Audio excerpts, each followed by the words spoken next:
the Simple Network Management Protocol, or SNMP. In this lesson, we're going to discuss the Simple Network Management Protocol. SNMP is an internet protocol for collecting and organizing information about managed devices on IP networks and for modifying that information to change the device's behavior. When we talk about managed devices, we're referring to any device that can communicate with an SNMP manager known as the Management Information Base, or MIB. Now, this includes things like routers and switches and firewalls and printers and servers and even your end-user client devices. SNMP can be used to send and receive data from these managed devices back to a centralized network management station. When you're configuring your SNMP architecture, you have to have a manager and then you have agents. Now, the SNMP manager could be any machine on your network that's running the SNMP protocol to collect and process information from the devices on your LAN or WAN. Normally, though, you're going to set this up on a server, especially in a large enterprise environment. Now, the agents are different network devices that are sending information about themselves over the network back to that manager. Usually, an agent is just running a background service to collect the data and send it back to the manager at regular intervals, or when they're requested to do so by that manager. Now, the SNMP manager is essentially a master node, and it's going to be able to send and receive these messages to those agents using 3 different message types. These are set, get, and trap messages. Now, the set and get messages are pretty straightforward. The set request is a manager to an agent request, and it's going to change the value of a variable or a list of variables. When this request is received by the agent, it's going to update its variables to the latest status and then provide a response to the manager with a list of all the new values for that variable. A GET request is a manager to agent request to retrieve the value of a variable or a list of variables. Using a GET request, one or more variable values can be requested from the agent by the manager. Now, a trap message is a little bit different though, because these are going to be sent asynchronously as notifications from the agent to the manager. In the case of trap messages, the agent is going to send the information without first being requested from the manager. This allows the agents to notify the management station of any significant events that are occurring in near real time. In general, traps are going to be used to provide events or alarm notifications to the manager from the agent. Since trap messages are unsolicited information being sent from the managed devices back to your network manager, you might be wondering what kind of information is contained within an SNMP trap message. Well, this can include lots of things. Things like uptime, configuration changes, unexpected downtime of a particular network link, or other essential information on your network that's used in the monitoring and detection of unforeseen events and network outages. Now, there are 2 different methods used to encode the data inside your SNMP trap messages.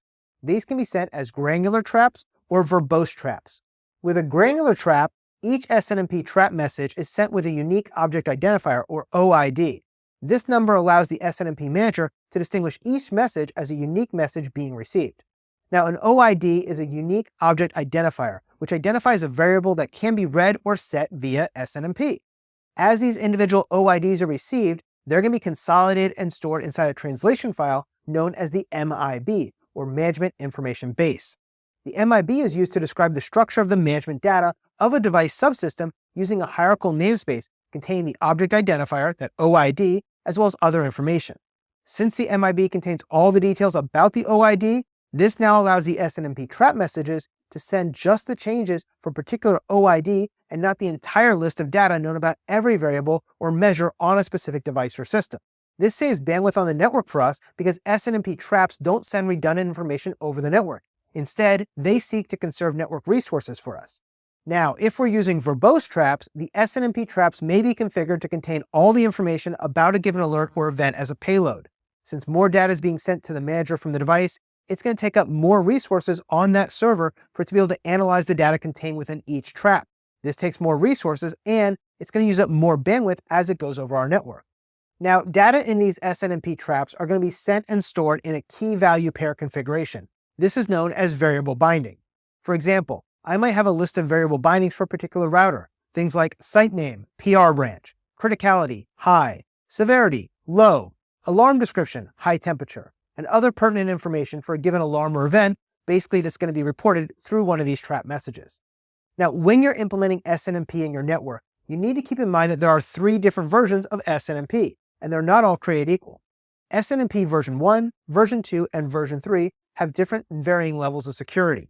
Now, as you can probably guess, SNMP version 3 is the newest, and it was built as an improved version over version 1 and version 2, making it the most secure.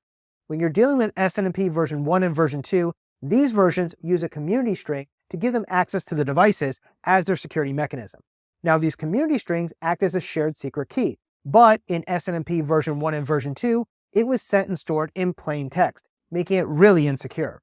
Now, these default community strings are either public read-only or private read-write, and the devices are considered a huge security risk when they're using these default community strings in SNMP v1 and v2 because they're vulnerable to attack. So in SNMP version 3, there was some added security to overcome this issue. To mitigate the vulnerability with the community strings, SNMP version 3 provides 3 security enhancements which added integrity, authentication, and confidentiality to the SNMP protocol. So how does SNMP solve all these problems? Well, for integrity, they started hashing the messages before they were being transmitted to make sure nobody could alter the data as it was being sent from the routers or switches to the management node. For authentication, they started validating the source of the messages. That way, you knew where they came from.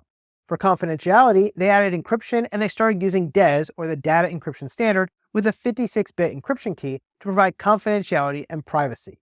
Now, if you know anything about encryption, you know that DES is considered a weak algorithm. And so, over time, it's been replaced by 3DES and now AES, the Advanced Encryption Standard, in newer devices that rely on SNMP v3. But you can only use those newer algorithms if you have a firmware on your device that supports those newer algorithms. If not, you're still going to have to rely on DES.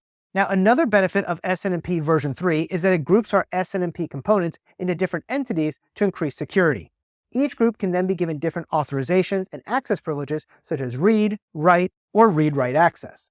By allowing us to create groups of smaller and smaller sizes, we can better protect our networks and the SNMP traps that are being sent across them.